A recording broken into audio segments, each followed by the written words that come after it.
I'm Robyn Silvestri, Executive Director at Save the Great South Bay, and this is Water Matters, a show where we meet up with the stakeholders who are protecting the health of the Great South Bay.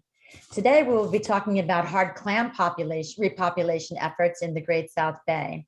I'm pleased to welcome Mr. Vincent Biondo from the Town of Babylon, Department of Environmental Conservation. He's in charge of Waterways Management, and Bill Zeller, proprietor of Captree Clam, who has provided the clams for the program we'll be talking about today. So welcome, gentlemen. Hello, good morning. Morning. Hi, everyone. Yeah, Vinny, so let's get started with you. Can you tell us about the program and the purpose of the hard shell clam repopulation program? Yeah, sure thing. So since the mid-'80s, the Town of Babylon Department of Environmental Control has been every year do about 1 million seed clams that we grow from little seeds, and we put in the bay in open areas so anybody can fish for them, or it helps also with the environmental quality of the bay. Also, we also have a spawner sanctuary that we maintain, that every fall we get spawner clams from a wholesaler, and we put them in a protected area that is not fishable, and that's helped to increase the population by natural spawning. Oh, so that would be considered a sanctuary? Yes, spawner sanctuary. Terrific.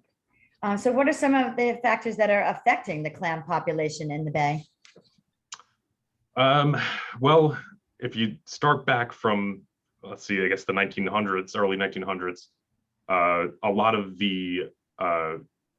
there was a lot of loss of habitat with development of the mainland. You know, the tidal marshes. You lost thousands of acres of tidal marsh for housing development and businesses. So that initially, was the biggest, factor right off the bat. If you go back to Ocean Parkway, with the constructed Ocean Parkway, they closed Lindenhurst Inlet.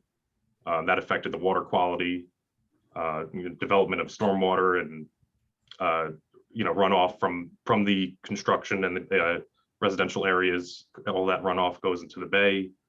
It affects the water quality negatively. 40% of the bay is closed due to harvesting with high bacteria counts because of that runoff. Also, over harvesting in the 60s, 70s. There was too much over harvesting.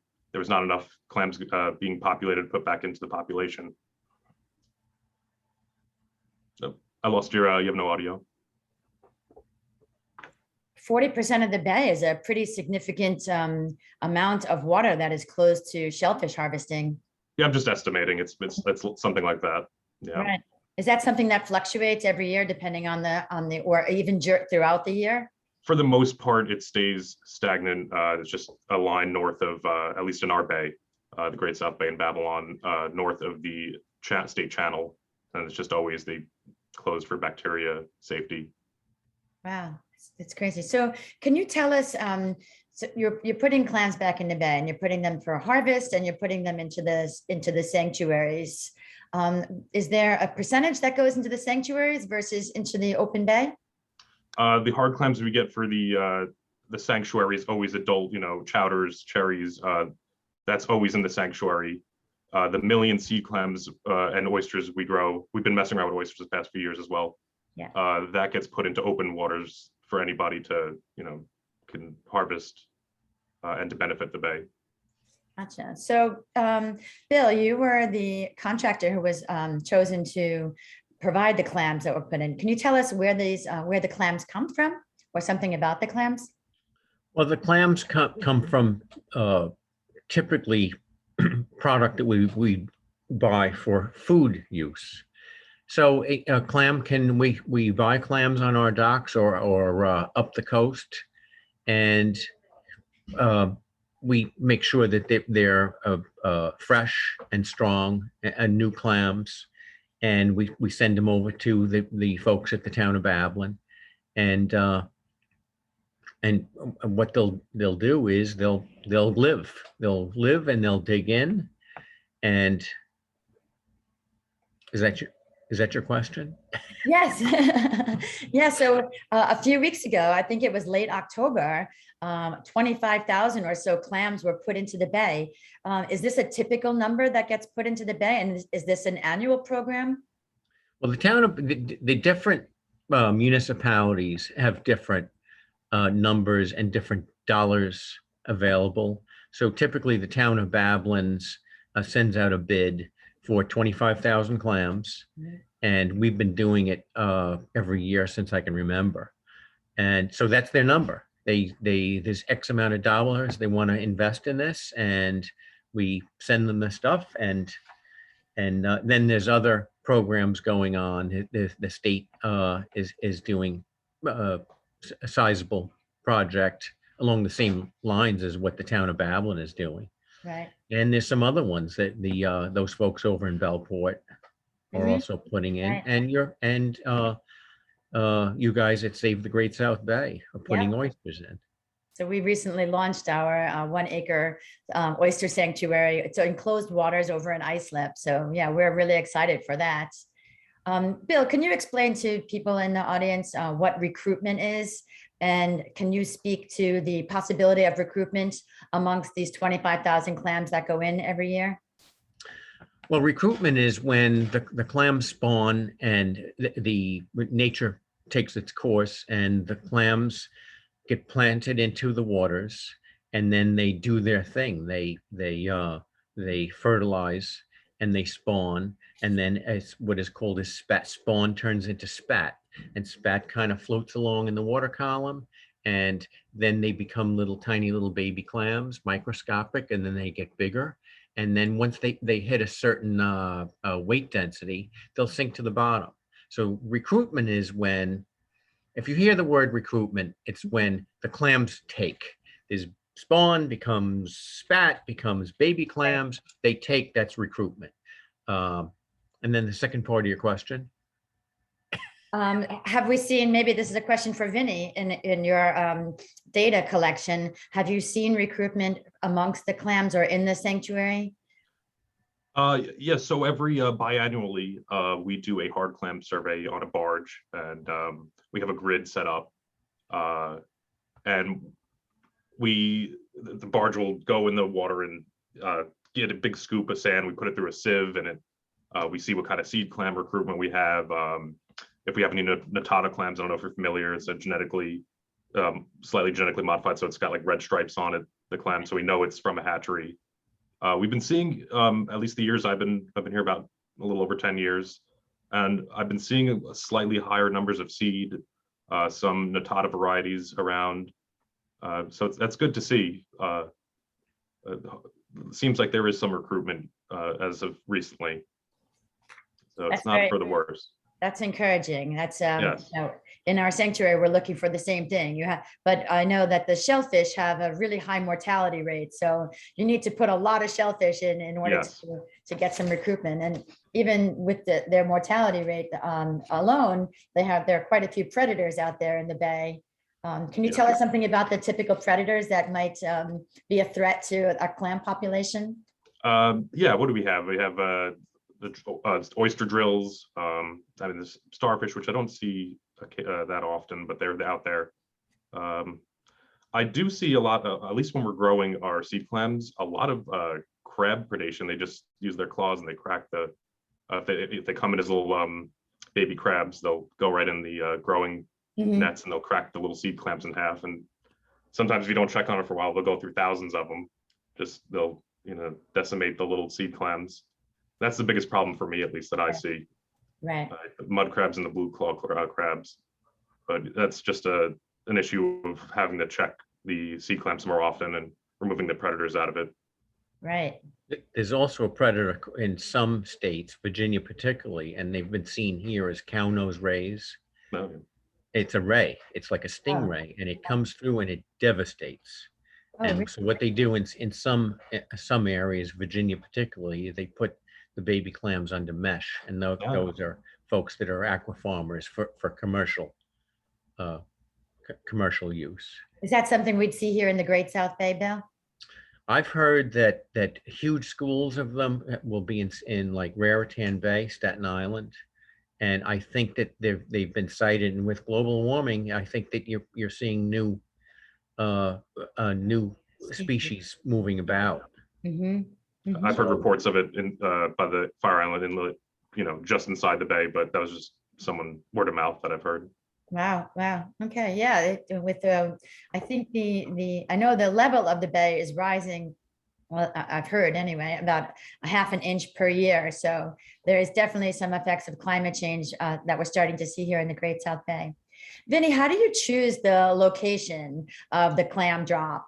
I know All you right. said open versus closed waters. And maybe you can explain to the audience what open and closed waters means, and then how you choose the location of your drops. The open versus closed waters is there's open water, the bacteria count is low enough that you can harvest shellfish, so it doesn't cause harm to human health. That's pretty much it for open versus closed. The spawner sanctuary, the closed area that was selected, was SOMAS, formerly MSRC, the Marine Science Research Center of Stony Brook, performed a drift study, I believe, in the 80s. When they released the results to the town, the location we use now was recommended. That's where we had a high population of clams previously. That's where they figured that the spat would drift to the ideal locations once they spawned. And that's how we selected the spawner sanctuary. The seed clam drops, we just do areas that are open, maybe 3 to 5 feet deep, that people can harvest without an issue, and also provide benefit to the water quality of the bay. Right. So I know an oyster has been said that mature oyster can filter up to 50 gallons of water per day, Yes. which is incredible. They're incredible ecological resources. Is it the same for a clam? I'm not sure of the numbers. I'd have to look at that. I know it's similar. I don't have the exact numbers of what it filters, but I know it's close to that. Right. So sorry. Yeah. That's okay. So at the end of the day, if we think anything that goes back into the bay to help restore water quality and possibly the clamming industry or the shellfish industry is for us is a success. Are there certain metrics that you use to measure the success of this program? Like I said earlier, we do biannually the Hard Clam survey. We didn't do it this year because of we had some COVID issues, and some of the other towns that we collaborate with, Brookhaven, Islip, but weren't planning on doing it this year. So we're going to try next year to do a Hard Clam survey. But usually we use our GPS when we do the seed clam drop, and then we coordinate the Hard Clam survey with the GPS and see if we see Natata clams, or that could be in that same age range of when we did the GPS for the seed clams. Oh, terrific. Terrific. Yeah. Well, thank you very much. Is there anything else you'd like to tell us about the program or the efforts that the Department of Environmental Conservation in Town of Babylon is working on? Like I said, we've been experimenting with oysters as of recently. I know we were focusing a few years ago just on clams, and I'd like to see what the oyster growth does, and hopefully get some oysters growing naturally in our bay. I'd like to see that. I'm a big boater, and we spend a lot of time at Cedar Beach Marina, and the aquaculture center over there, and and the beds are those still active? Yeah. Well, right now we have them winterized. Early, let's say late spring, we'll have it up and running again, and we'll see what happens with that. We'll try some new experiments. Yeah. Is that clams and oysters over there? Yes. As of recently, it used to be just clams, and now it's clams and oysters. Right. And what kind of production do you get out of that facility? Let's see. The previous year we did about, I think it was 500,000 clams, 500,000 oysters, and we'll go back and forth with the numbers, but it's around 1 million total. That's great. That's great. And they all go back into the bay. Yes. All right, Bill. Any final words from you as Captree Clam and this project? Well, I think some of the other operations is when they plant clams, they dive. I think Stony Brook was diving on some shell stock that they had put down, and they look for survivability. You want to make sure that what they put down was healthy and dug in, and they also look for the appropriate bay bottom. You know, some areas of bay bottom is not it's hard bottom. It's Yeah. tough to dig into if it's hard sand. So Mhm. they look at that. They look to see. They'll also look to see how viable they are as reproducers. Mhm. In the spring, they'll go in it, and the clam science guys will go, look at these. They're loaded with, and that's it's like some things excite us, and that's one of them. But yeah, and one other thing that we noticed was at one point some clams went into an area in Huntington that went into some area that was maybe a little bit shallow, and I heard about it. I said Mhm. those clams really can't be exposed at low tide because in the winter they could freeze. Mhm. So they're careful about where they put stuff. Right. The tides in Huntington are 8 feet. So Yeah. you put stuff in 7 feet of water, and there may be some danger of mortality. Right. Right. So they're careful, and they're good at it. Mhm. So Do clams and the oysters hibernate in the winter? What happens to them in the winter? We're coming into that colder season now. sometimes I think the temperature is 50 degrees. It's probably a little bit lower than that. Where clams kind of shut down, they clam up, they stop drinking, they stop purging. And so if you're going to you wouldn't want to put clams out and hope that they dig into the mud and survive if the water temperatures are very cold. Mhm. They will survive, but they'll lay on the top of the substrate. Right. Not ideal. So you'll see these when we did the town of Babylon, we did them in October when the water temps were still warm, 60 degrees. Yeah. This stuff goes into that water, and those clams, they come alive and they dig in, and after Halloween, we try not to do that because of water temps.